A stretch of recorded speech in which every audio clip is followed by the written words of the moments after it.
હિસાબથી એવી ટિપ્સ કે કંઈ હોય? તો સ્ક્રીન્સ હમણાં બધી સ્ક્રીન્સ આપણે ગણીએ, જેમ કે ટીવી છે, મોબાઈલ છે, લેપટોપ છે, બધી સ્ક્રીન્સ જ ગણાય. એનો એક ચાર્ટ છે જે તમે રેફર કરી શકો, જેમાં આપણે એજ પ્રમાણે કેટલું સ્ક્રીન ટાઈમ હોવું જોઈએ એ લખેલું છે. હવે એક બે વસ્તુ હું કહી દઉં. એક કે ઇમ્પોર્ટન્ટ એ છે કે આપણો બ્લિંકિંગ રેટ, જો આપણે આંખ ખોલબંધ કરીએ એ પ્રક્રિયા ઓછી થઈ જાય જ્યારે આપણે સ્ક્રીન્સ જોઈએ, કેમ કે આપણે ફોકસ કરતા હોય છે.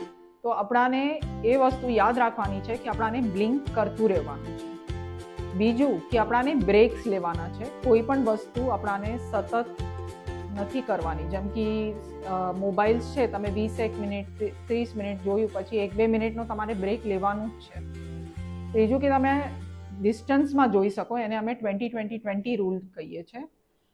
અને એના સિવાય સ્ક્રીન્સ તમારે નાઇટમાં નથી યુઝ કરવાની.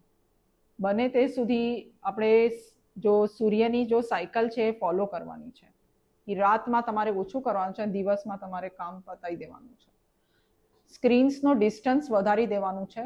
જેમ કે મોટી સ્ક્રીન વાપરશો તો વધારે સારું છે, અને સ્ક્રીન હાથમાં ના લો તો વધારે સારું છે, કેમ કે રેડિયેશન તમારે ડાયરેક્ટલી એફેક્ટ ના કરે.